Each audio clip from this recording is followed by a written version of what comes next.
Hello, everyone. We're gonna get started. Woo! Thank you all for coming out. This is so awesome. There's like the bright spotlight on me that I see some of you, some shapes. Good evening, everyone. Thanks for coming out. Welcome to Local Focus's third Community Planning Matters speaker series. Maybe I'll stand farther away from the mic so there's no feedback. Third one. More to go. Why do I need a script to say my name? Okay, well, I'm Jaxon. I'm the MC tonight. And a little bit about me is that I'm a graduate student at the Department of Geography at the University of British Columbia. And my thesis is about the Broadway Plan and Vancouver's housing affordability crisis more broadly. You could call it a trans-oriented development or placement or displacement, depending on how you label it. In my case, I'm studying kind of the rise of supply-side solutions, critically analyzing that, and also kind of more on-the-ground community impacts. I'm also part of the Vancouver Tenants Union in the UBC chapter, and working alongside comrades to educate renters on their rights and fight with tenants against demo eviction. So yeah, kind of different circles. But before we start, I do want to say that this event is filmed, as you can see, with our fancy camera gear. Yes, woohoo! Thank you, Cliff. And to make it accessible for folks after, and we're also doing a live stream as well, but I just wanted to let people know, in case they don't want to be pictured, just sit closer to the back. Also, the camera can have a hard time seeing you if you sit, so if you want to ask a question but not be filmed, we can make that work, okay? Housekeeping, there's washrooms in the back, both sides, and then there's also water, so take care of yourself this evening, okay? And we're gonna get started. So, about us. Local Focus is a nonprofit, nonpartisan society, and our mission is to deliver a 12-week public speaker series on neighborhood-based community planning, enriching civic dialogue ahead of the Vancouver's 2026 municipal election. Vancouver's legacy of neighborhood-led planning, emphasizing livability, collaboration, social cohesion, and context-sensitive design, has been overshadowed by citywide growth strategies prioritizing scale over profit. I'm sure a lot of you already know that. And often or not, already targeting affordable housing stock. Big no-no. Shame. This series will attempt to foster collaboration and recenter public understanding of neighborhoods planning important role in addressing key challenges, crucially supporting and preserving housing affordability without compromising livability, balancing growth with infrastructure, services, and social capacity, and calling for tenant rights, protection of our homes, and enhancing local democratic participation. Oh yeah, give it up. By sparking informed, inclusive conversations like what we're doing tonight, we aim to empower residents to talk to their neighbors, to stand up against landlords, institutions, city officials, and developers who comprise our livelihood and propel displacement. By fighting for more equitable, resilient neighborhoods that honor Vancouver's historical planning strengths, we can work together to build a stronger urban future. Tonight, we are joined by Mike Mangan. If you don't know Mike, we got to rectify that issue because he is a lovely, lovely man. And Mike is a retired member of the Law Society. He retired at the end of 2020 after having practiced law for nearly 40 years. Mike worked in the real estate industry for many years, acting for real estate regulators and associations, including real estate boards. From 2000 to 2009, Mike served as an adjunct professor of law in the Faculty of Law at the University of British Columbia, where he taught real estate law. For 26 years, Mike also taught real estate law at the real estate division of UBC's Sauder School of Business, and Mike is the author of several legal books, including the Condominium Manual. Recognized for his legal knowledge during his law practice years, Mike appeared on CTV, Global TV, Rogers Television, as well as CBC, CKNW, and CFUN radio, so he's everywhere. He was also the subject of articles in the Vancouver Sun. He wrote an amazing op-ed, definitely check that out. Business in Vancouver and Victoria Times columnist. He is the recipient of British Columbia Real Estate Association's Robert Lang Award for Professional Excellence. And since retiring, Mike has also helped others pro bono with various real estate problems and wrongful evictions. He's lived in Mount Pleasant for 13 and a half years, and beginning in 2024, he has helped the residents of West 4th Ave and Yukon Street to oppose rezoning for an 18-story tower, which he will talk about later in his talk. But before we introduce Mike to the stage and he gets to share his awesome knowledge, I want to just remind everyone that neighborhood planning is about community dialogue, as we can see here. and we welcome and encourage respectful participation. After Mike's talk, we'll have a Q&A session. Favorite part, it's exciting. Given that we have limited time together, we ask for this Q&A to keep the questions or reflections streamlined and appropriate, simply out of the fairness to others wanting to speak. And each participant will be given about a minute to ask a question, just because we're a little bit tight on time tonight. And we'll allow Mike to be able to have a complete answer, so yeah. And when asking a question, if you're able to, please stand so like the camera can see you. It just makes it a bit better for the recording experience. And when it comes time to contribute, just give me a wave and I'll try to bounce around and get to you. And yeah, and if you're not comfortable speaking, I can always relay the question to you. And last thing, I'm almost done, guys. If you enjoyed this event tonight and you want to help spreading the word on the importance of community planning, please share this series with friends and family. And if you want to support Local Focus, please check out our donate function on our website at localfocus.network. This is a completely volunteer-driven event, and it would not be possible without our residents, like you guys, and our guest speakers, and people behind the scenes at Local Focus. Okay, without further ado, please give it up for Mike Mangan. Thank you. So, first I want to thank you myself for coming tonight. Microphone. Oh, there we go. Sorry. Where's the grip when you need one, eh? Yeah. Now, just a reminder to please silence your cell phones. Despite a long history as a lawyer working with the real estate industry, I'm relatively new to municipal housing matters. In September 2024, I was shocked to see a sign at the corner of West 14th Avenue and Yukon Street announcing an application to rezone the site for an 18-story rental tower. I got involved helping neighbors at 14th and Yukon to prepare for a public hearing. Since then, City Council has approved that rezoning application and nearly all other similar ones. I've learned how the city has effectively excluded and silenced our voices as residents, both tenants and homeowners, in the huge changes being imposed on our neighborhood. We all understand the need for more housing, and we don't oppose it, but we want to genuinely participate in the process. As City Council approves tower after tower in Mount Pleasant, our concerns are effectively ignored. I'm going to tell you how the city and the province took away your voice, especially your right in most cases to a public hearing. Now, it wasn't always this way. Next slide. First, here is a map of Mount Pleasant, so we're all clear on the area we're talking about. Mount Pleasant extends from east to west, from Clark Drive to Cambie Street, from north to south, from 2nd and or 6th Avenue to 16th Avenue. Now, this is how things used to be.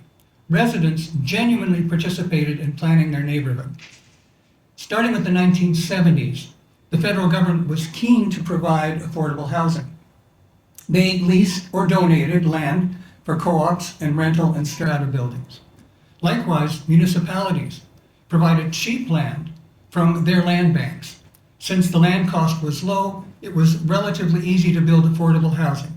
A classic example is False Creek, where many co-ops, rental buildings, and leasehold strata buildings all sit on City of Vancouver leased land. Even then, citizens resisted high-rise development on quiet residential streets. Here's an example from Kitsilano, where residents formed a human chain to prevent construction of a high-rise at West 3rd Avenue and Balsam Street. Next slide. This is how Wikipedia records what happened. In 1974, the city took steps to incorporate more public input into neighborhood planning. The city opened 7 neighborhood planning offices, which they called neighborhood improvement programs, each of which had a site office. In Mount Pleasant, that office was on East Broadway near Kingsway. Jeanette Havlich worked as a planner in 2 of those neighborhood offices. She recalls When the SkyTrain system was being planned, the Mount Pleasant Neighborhood Improvement Program helped to plan the eventual stations at Broadway, Nanaimo, and Joyce. From 1972 to 75, Dave Barrett was premier. His government actively built more affordable housing, including co-ops, rental buildings, and affordable strata units. In 1975, the subsequent social credit government of Bill Bennett canceled most of those measures. Then in November 1981, the federal government eliminated most federal support for affordable housing. That was part of the famous, or perhaps infamous, budget of Alan McEachran, then Minister of Finance.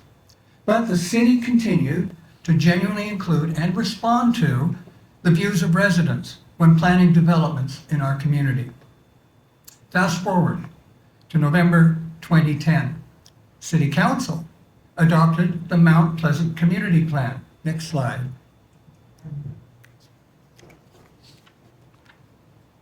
The city developed that plan after broad public consultation. The plan was just 33 pages long. Simple, but effective. The plan describes Mount Pleasant's large inventory of relatively affordable housing, including rental and social housing. Next slide. Here's an excerpt from the Mount Pleasant Community Plan.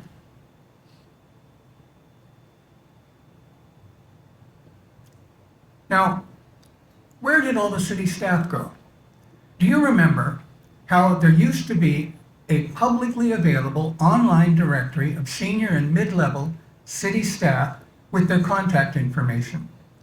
If I recall correctly, at each branch of the Vancouver Public Library, there was also a hard copy available.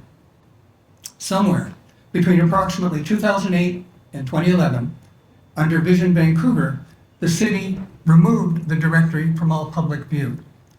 Gregor Robertson was mayor at that time. Now, the planners hide from the public behind the internet. For each proposed development, they spend hundreds of hours communicating with the developer, its architects, and other representatives. But they virtually shun the residents affected. At 14th and Yukon, the planner refused to come to the site to meet local residents. It's a 10-minute walk from the planning staff's offices. He permitted only one phone call and restricted it to 2 residents on the call. He allowed only email communication. This often involved a delayed response or no reply. Now, we come to the Broadway Plan. In 2020-2021, the city attempted to inform residents about the then proposed Broadway Plan. But this was the time of COVID. The Broadway Plan summarizes public consultation this way at page 24. This is what it says. Next slide, please.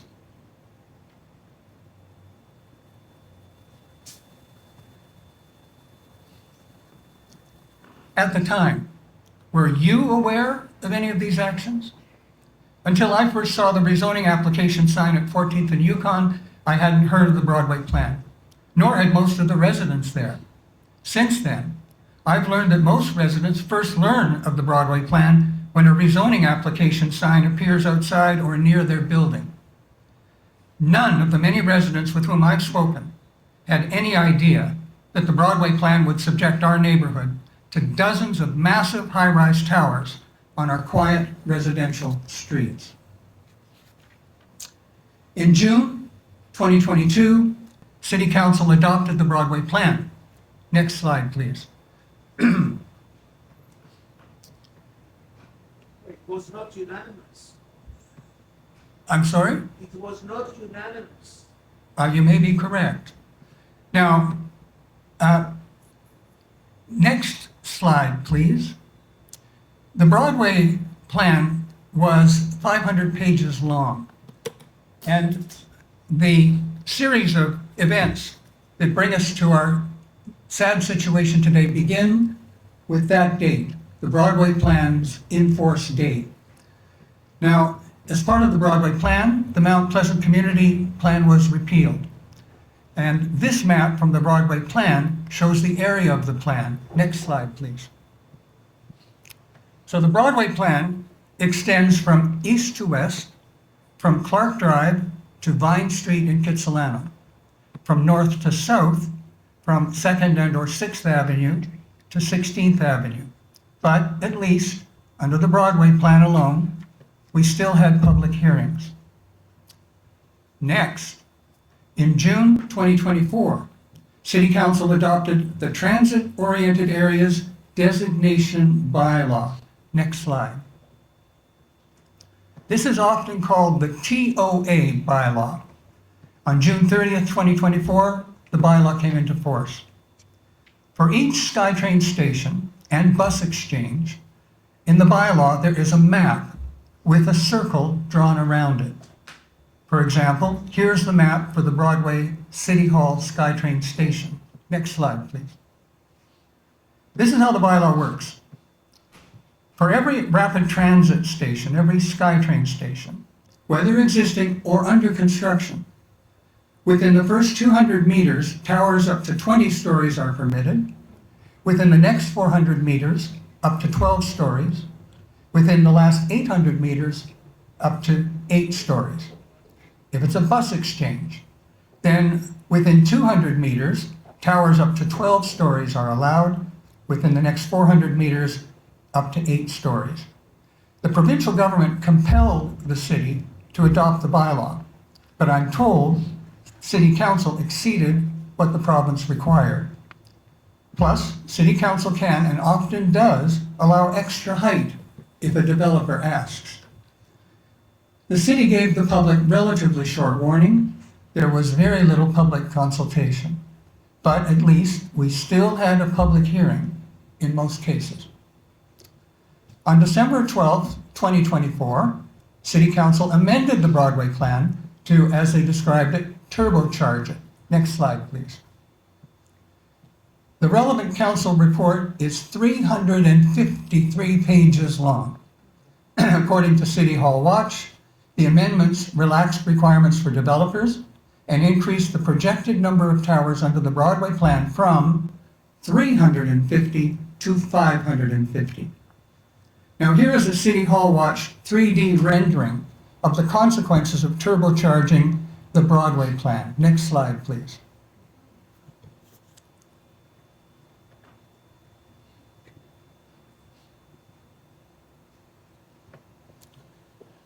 Again, the public had relatively little warning, and there was very little public consultation. But, again, we still had public hearings in most cases. Then, on October 7th, 2025, City Council mass rezoned Mount Pleasant, Fairview, and a large part of Kitsilano. Next slide, please. Again, the city gave the public minimal warning, and there was very little public consultation. On October 2nd, 2025, a short time after the only public hearing, the Vancouver Sun published my op-ed piece describing the dismal lack of notice to the many thousands of affected tenants and homeowners. A postcard and 2 weeks of Q&A online does not amount to substantive consultation for a measure as enormous as this. The online referral report for this mass rezoning was 447 pages long. After a single public hearing, City Council approved this mass rezoning. Now here's a rezoning map from the referral report. Next slide, please. Where is your home on this map? For better context, here is a table showing the new default high-rise heights established in the mass rezoning. Next slide. For example, my home is in a blue area. So, beside my home on my quiet residential block, a developer can build a 9-story tower. There's no rezoning application, no rezoning application sign, no public hearing. All the developer's arrangements are made behind closed doors at City Hall. And this will be the case with regard to any similar developments at or near your home in Mount Pleasant. This means no more public hearings unless a developer wants something more than the mass rezoning already permits. There seems no genuine planning anymore. Whatever a developer wants to build is the plan. Nor have I seen any evidence that the current planning staff actually care about residents' livability. Next, on March 11th this year, the City Council adopted the Vancouver Official Development Plan, often called the ODP. Next slide, please. The ODP referral report is approximately 300 pages long. Again, there was a disgraceful lack of warning to the public. Last Monday, March 23rd, City Hall Watch published my short op-ed piece describing the city's shameful lack of public consultation before City Council adopted the ODP. So long as a development aligns with the ODP and 50% of the square footage is residential, no public hearing is permitted. This is also the end of nearly all public hearings in residential areas across the city. The developer doesn't even have to put up a sign. And again, virtually all arrangements with the city take place out of the public site, behind closed doors at City Hall. No public oversight. This also creates potential for corruption. Now city councilors have far less work to do, far fewer hearings, but for the same pay. Oh, but you could still write a city councilor or Shape Your City. If you're not familiar with it, Shape Your City is the city's online discussion forum. I've seen no evidence that the public's comments on Shape Your City make the slightest difference. It seems a hollow alternative for actually talking with members of the public. So, to conclude, the scale and pace of these changes and the relatively short time frame in which they've occurred is unprecedented and breathtaking. All of this has happened in just 3.5 years, nearly all under the current City Council. Most Vancouverites only became aware of the Broadway Plan and its consequences well after the plan came into force. Since then, the current City Council has implemented the TOA bylaw, the amendments to turbocharge the Broadway Plan, the mass rezoning of Mount Pleasant, Fairview, and a large part of Kitsilano, and passed the Vancouver ODP, all with the barest minimum of short notice to Vancouverites, most of whom are still unaware of what's happened and what's going to happen to our city if we cannot restore participation in the planning of our neighborhood and our right to public hearings. We did not elect City Council to give away the city to developers. We are the residents. Mount Pleasant is our neighborhood. This is our home. We are the people who make the community what it is. We pay directly or indirectly via our rent the property taxes that support municipal services here. We are entitled to much better treatment. We are entitled to have an effective say in how our neighborhood develops and more oversight of the city's arrangements with developers in our community. So what can you do? Well, we have to act. And here are 5 things you can do. Next slide. First, inform yourself. 2 good ways to do that are to subscribe to City Hall Watch, a nonprofit media organization that covers a wide variety of City Hall related concerns and does it very well. Or Brian Palmquist's post on Substack. And Brian Palmquist will be one of the speakers coming up in the next few weeks. He's excellent. He's a Yale-trained architect with a distinguished career who's had a large hand in many of the most successful citizen-involved developments in the city. Next slide. Number 2, write to the mayor and city councilors. Don't waste your time with Shape Your City. Now, if one of you writes to the mayor or a city councilor, that is not going to move the needle. But if a lot of you do, that may get their attention. Next slide. Number 3, in advance of the next civic election, go to all candidates' meetings and ask each candidate for mayor or council, if elected, will you vote to repeal the Broadway Plan and amend the Vancouver ODP?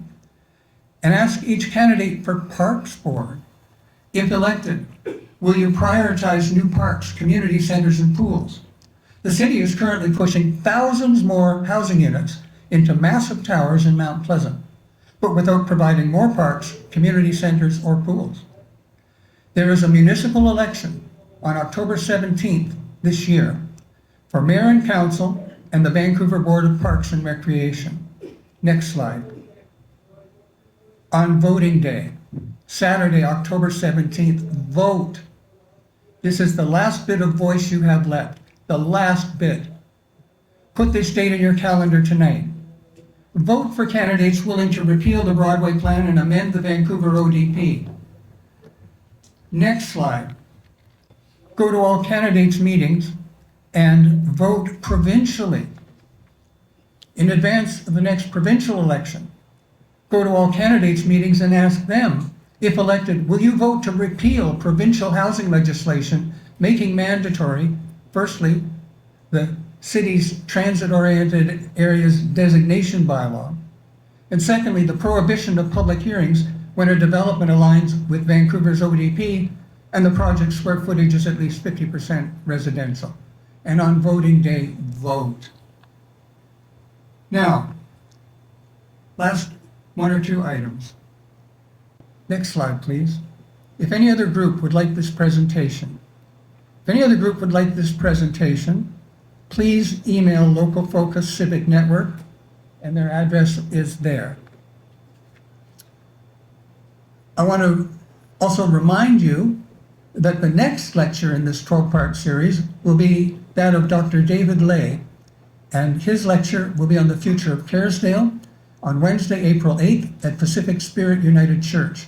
Dr. Lay is a UBC Professor Emeritus, former head of UBC's Department of Geography, an officer of the Order of Canada, and a Fellow of the Royal Society of Canada.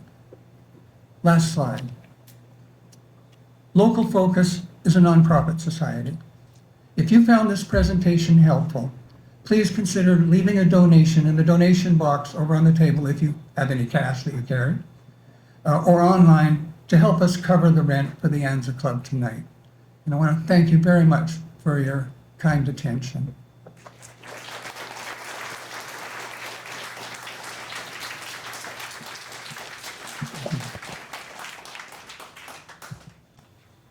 Thank you, Mike. Lots of things to think about, some solutions on how to think forwards. Maybe we can all brainstorm more solutions, or if things are new to you, I hope that takes something away from tonight. Thank you, Mike. So before we start our Q&A, I just want to say a little reminder. I'm going to leave that slide up. So for the Q&A, we all seem like we're getting close together, but I'll remind you that questions and reflections, we'd love them to remain streamlined and succinct, and simply out of fairness for others wanting to speak. And yeah, each participant will be given like a little bit of a time constraint of like about a minute or so. But this is where dialogue happens. This is where we want to bridge the gaps. So we're going to get started on our Q&A. And yeah, we have some time together, so that's great. I'll be circulating around. So like I said, put your hand up if you'd like, and we can get it going. How about we just do one more round of applause for Mike? Let's do that.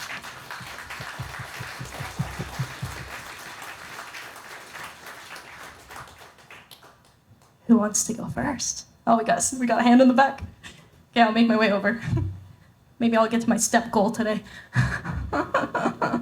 Maybe introduce yourself if you're comfortable, maybe where you're from, like neighborhood-wise, just to kind of, get a sense of the community. Thank you very much. Serge Corbeil. I live in East Vancouver. I don't live in Mount Pleasant. I refer to where I live as the deep east of Vancouver, so the Ranford, Rupert area. Thank you for your presentation. I think it applies to many, many neighborhoods in Vancouver. I know the focus tonight is on Mount Pleasant, but this current city council has decided to mass rezone the city under the premise, and my question will lead to that, under the premise that if you say no to that, you're against affordable housing, you're against the idyllic neighborhoods with young families playing in the parks, rolling down the street. So you're the enemy of those people if you oppose this mass rezoning. And I think the main point is that it's not necessarily saying no to projects, but it's saying yes to having a voice on a project by project that are presented to City Hall. Renfrew, Rupert, for example, they've the TOAs there, it's the same but on steroids. They're doing an experiment, a social experiment in that part of the city. And there's also 2,200 parcels of single-family homes that have recently been mass rezoned, automatically rezoned 6 to 8 stories. You don't have a say. The City Hall will say what it's going to be at the permitting, but the permitting is done behind closed doors with the planners, and you find out that it's happening the day you see the house next door to you being demolished, and you question what's happening here. So how do you counter this idea that if you say no to this, you're the enemy of those young families and affordability? Sure. Thank you. Well, first, you explain things the way you have. And usually the allegation is that one is a NIMBY, a not in my backyard person, if you raise concerns about what's happening in Mount Pleasant. And that's an oversimplified, ill-informed attack that fails to appreciate that this is our home. We don't oppose more housing. We just want to have a genuine voice in it. And we want to be able to make the case to councillors that will actually listen that we understand the need for more housing.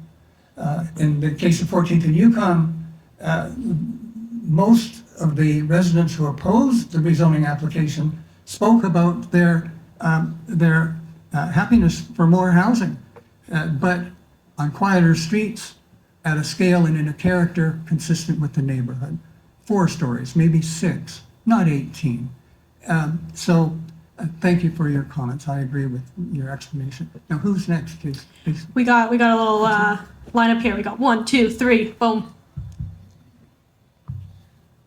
This is actually a question for everyone. Who here, with a show of hands, would join a class action about the government employee database if we were to do a class action about the City of Vancouver's employee listing?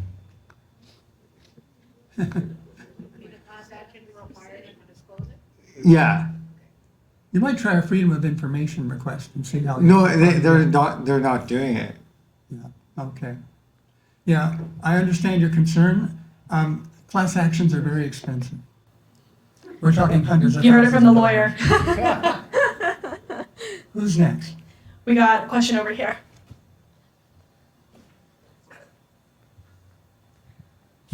Thank you. I'm not going to stand because I don't have the room, but I'm just going to introduce myself as a future Canadian refugee. But my question is, how far along do you think the province, developers, and the city can progress with the state-sanctioned eviction and constructive taking regimes? Thank you. Well, both levels of government have the power within their spheres to legislate, and there's a hierarchy. And to some extent, the problems we're dealing with here are the result of the province directing legislatively that the city take certain steps, the TOA bylaw and an ODP by June 30th. So they can take it as far as they want within their jurisdiction. And the way to stop it is to convince the politicians in power to walk things back. It's gone too far. And you mentioned developers. I've come to learn that there is a very powerful developer lobby presently in the province at both levels of government, provincial and municipal. When I first got involved, I pulled the 2022 election finance disclosures of all the current city councilors. And with regard to the majority party, there is a clear connection with the developer community. And one of the disclosure statements for one of the councilors, the first name was Bosa. And anyone familiar with the industry recognizes the names of not only builders, people involved in large development companies and small, also real estate brokerages, also law firms that do a lot of development work, and architects and others connected with the industry. And so the developers are well funded, and they've managed to persuade both levels of government to take all the guardrails off, which is what they've wanted for decades. And they've done it on the excuse that, well, they can solve the affordable housing crisis. So thank you for your question. Perfect. I got a question in the back, and then boom, boom, across the way. So I got you.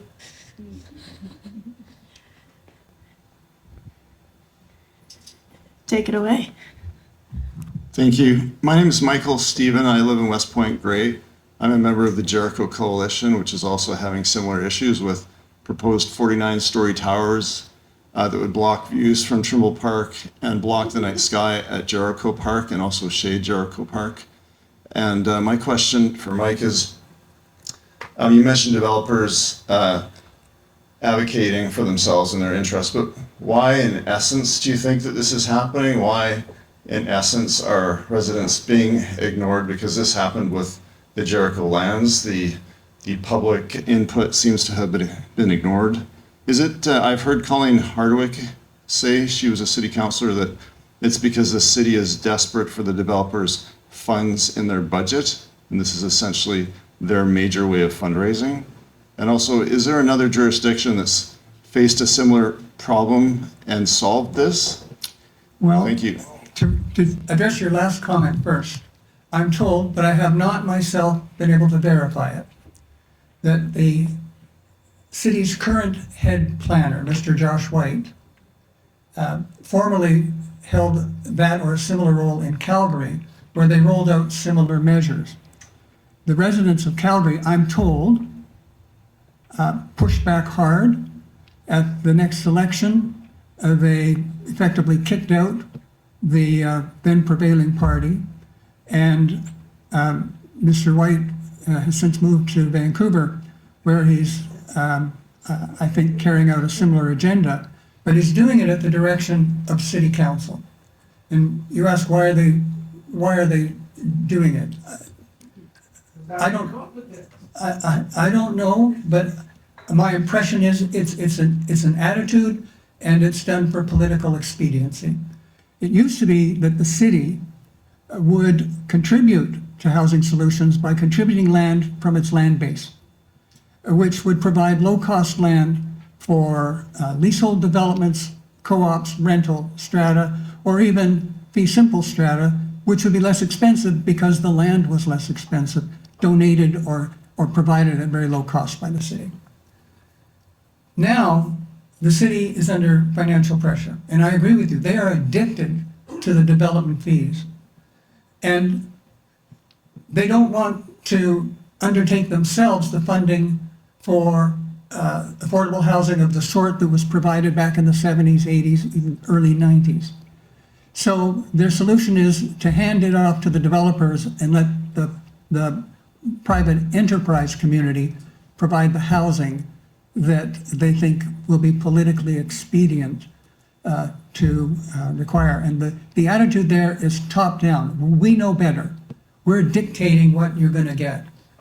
And I find that very unsatisfactory, to be diplomatic. Absolutely. Absolutely. Here's one anecdote. When we were preparing for the hearing at 14th and Yukon, several of our members undertook a lobbying campaign trying to visit in person with as many city councilors as they could. I'm told that after one of those meetings, there was a brief communication with the assistant of one of those counselors.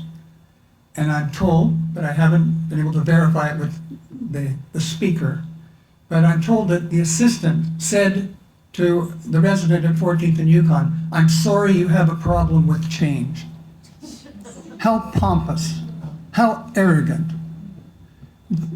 If that person's home was under threat, I can't imagine that they would have any concerns about their difficulties with that change. So thank you for your question. Yes. I have a question. I think you can hear me without the microphone. Right now, we have a city council. This is one thing I find about political parties in municipal politics, is that one person, the strongest person in that pocket, is the one that drives the narrative. In this case, with ABC, you know what that is. What my question is we all know what we have to do as citizens, but what is if this council gets elected out, I'm hoping all they do, what is the new council who wants to make these changes, what are they going to inherit, and how difficult will it be to get out of this cycle? Well, the city can pass and repeal or amend its legislation, except in cases where the province mandates certain legislative features. To reverse some of this and walk it back will cost some money. It may involve some lawsuits by disappointed developers. It may involve changing staff at high and mid levels in the planning department so that there is a complete culture change there. But if the politicians detect sufficient support, they'll be prepared to do it. So there is hope. There's hope. There's hope. But your last bit of voice, if you're concerned about this, is the election in October. Yeah. And I encourage all of you to talk with your neighbors about these things. We all have different political views. Some of us subscribe to one party or another. But encourage them to vote and vote for people who are going to be prepared to walk this situation back. Any other questions? Yeah, we got a question over here, and then I see you on the far corner over there. So I see you. Thank you. Actually, I have two questions. The first one is, I wonder if we could take a page from, is it Calgary where Josh White is? If we could. Was, I know, was. Okay, sorry. If we could take a page from Calgary, see what they did, and try to effect that here. So to study that and replicate their actions. And I wonder if we could somehow stage a number of protests, write open letters, create a lot of noise leading up to the October election with the idea of getting more support and getting the current ABC, actually getting ABC out, stalling sufficiently so that there's little they can do in the face of the public outcry up until October, and then vote them out in October. That's the first question, whether we could study Calgary's Sure, of course. actions, and Yes. whether you think open letters in the papers and protests might be effective. My second question is, you said to try to contact councillors who might be receptive to our concerns. Can you suggest who some of those councillors might be? Well, presently, it's difficult because I have attended a number of public hearings and I've spoken at several of them. And they appear in most cases to vote unanimously to approve these towers, to approve, for example, the Vancouver ODP, the mass rezoning, and so on. And we all know the council is majority ABC. There is a member from COPE, Sean Orr, and a member from One City, Lucy Maloney. And it's puzzled me, and Mr. Fry, Green Party, I'm sorry. Now, I'm puzzled because I would think some of them would be more concerned to slow down some of this, especially the tenant-aligned parties, COPE and One City. I know Mr. Fry has, according to what I've seen in a newspaper article, indicated he's going to run for mayor, and he was speaking about a platform of 6 stories. But he, to my knowledge, has approved virtually every tower application in Mount Pleasant, either with his direct vote or by abstaining, which amounts to support. Well, and there have been a few exceptions.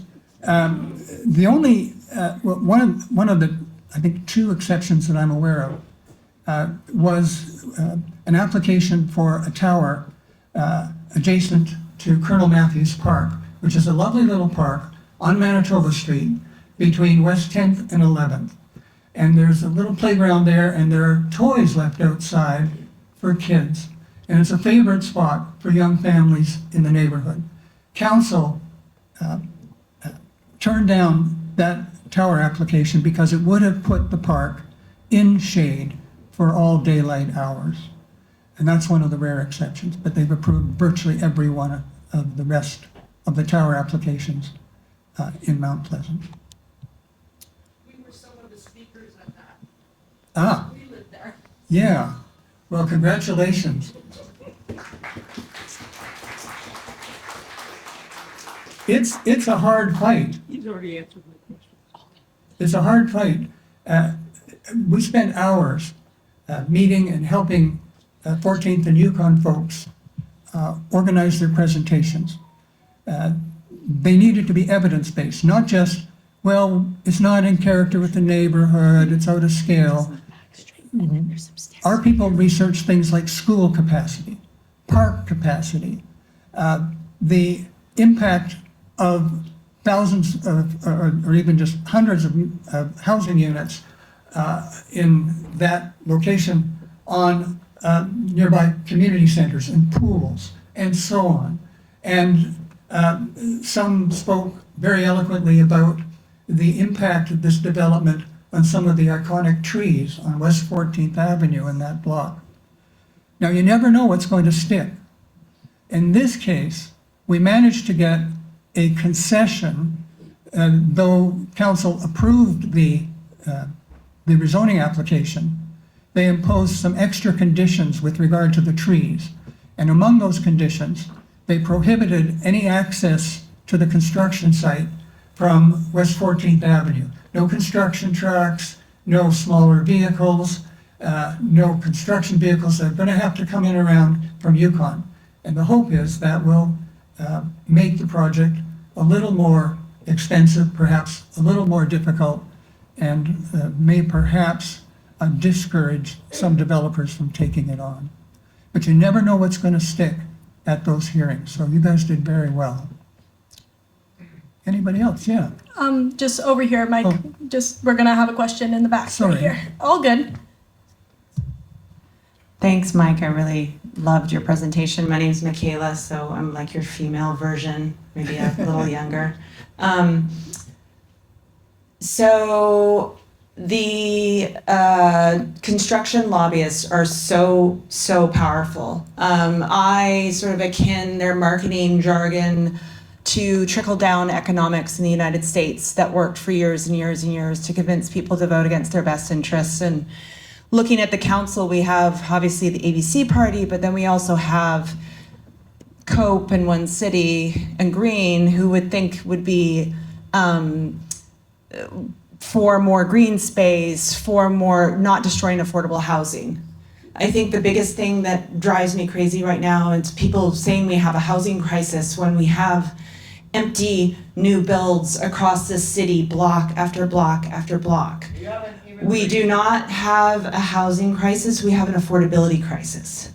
And every time a new tower gets approved, affordable housing gets destroyed.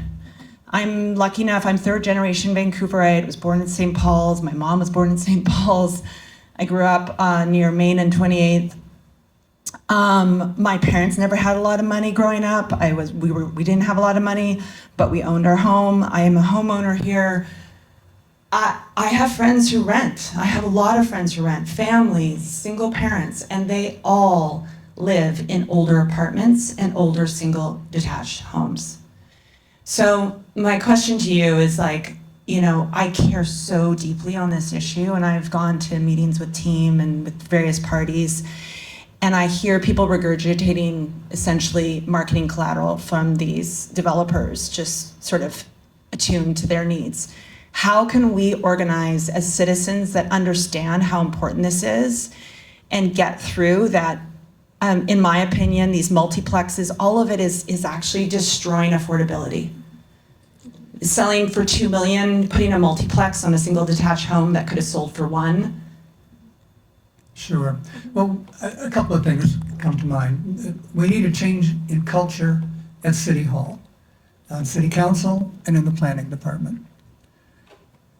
And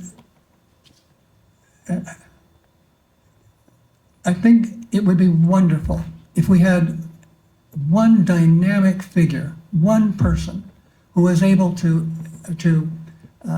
ignite widespread support for our citizens' concerns, our demand to have our voice back and to be heard and to have our concerns weighed and implemented where they reasonably can.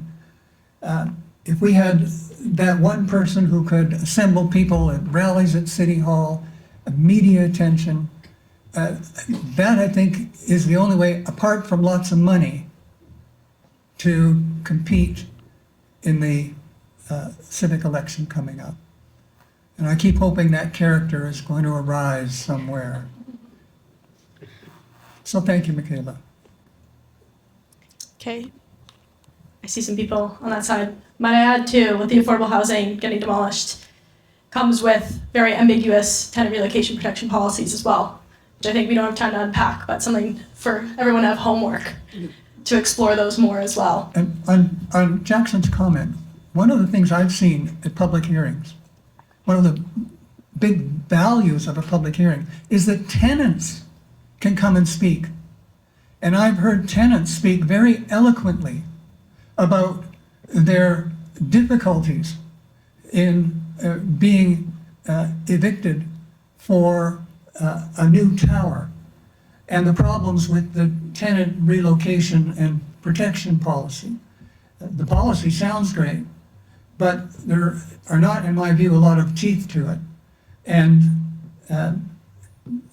anecdotally, I continue to hear stories from tenants who have had nothing but difficulty with landlord developers who are pushing forward with a development, and the tenants are having trouble getting responses to their inquiries about how's this tenant relocation policy moving forward for me? When do I get some money? What help do I get to find a new place? So tenants benefit from public hearings too. Yes. Oh, sorry, Jackson. We got two over here. I'm sorry, I'll let Jackson. Yeah, we got two over here, and also they haven't had a chance to ask a question yet. So we'll go 1, 2. Hi, Mike. Thank you for being here tonight. I get nervous asking questions in groups, so it'll just take me a minute to formulate my thoughts. But the main thing is I'm wondering if you're aware now with the transit-oriented area, the false hotel crisis that developers are putting forward. The reason why I ask this is I am one of the residents of 75 East 8th Avenue. It's at 8th and Quebec. It's a 2-minute walk from here. There's a rezoning sign. So if you want to do the QR code for the Shape Your City, even though it's not the best way, but it's not just 8th and Quebec that wants to develop to a 21-story hotel. It's also 6th and Main and to demolish the James Black Gallery, which is a heritage house with artists and art studios.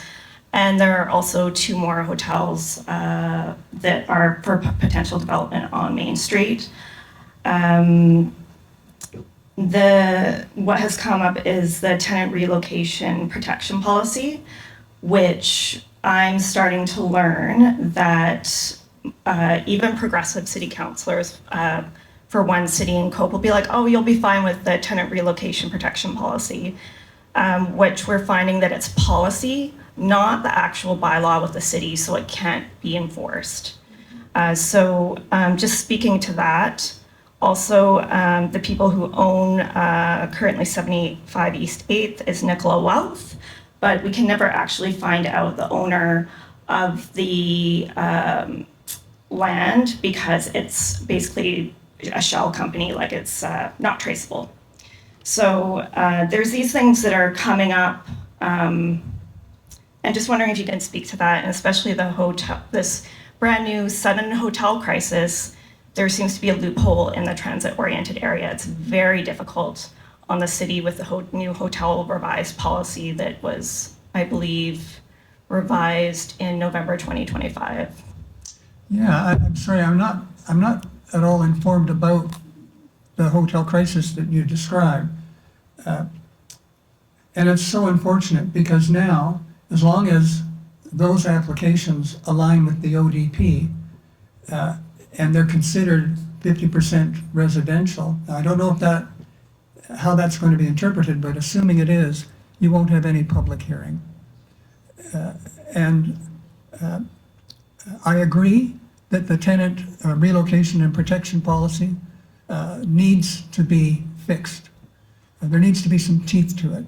The best we could do in the public hearing for 14th and Yukon was, among our requests, ask that the approval be dependent on compliance with the tenant relocation and protection policy, and that senior city staff be required to provide quarterly reports to City Council whether there was compliance. And in the event of any non-compliance, the rezoning approval would be revoked.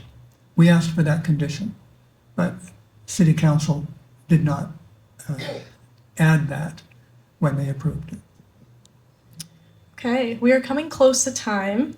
We're gonna have one last question. Sorry, folks. One last question, and then we're gonna end off. And maybe we can always do a little chit chat after. But keep in mind that Mike has volunteered his time here, so fingers crossed.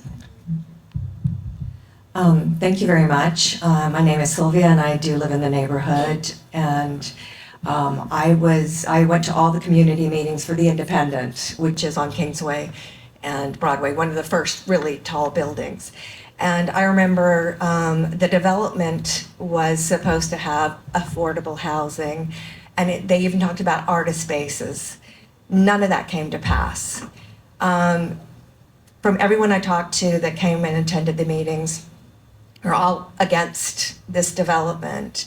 And they would come in and they would give a presentation, and it's like they were not even entertaining questions. It was a done deal as far as what happened.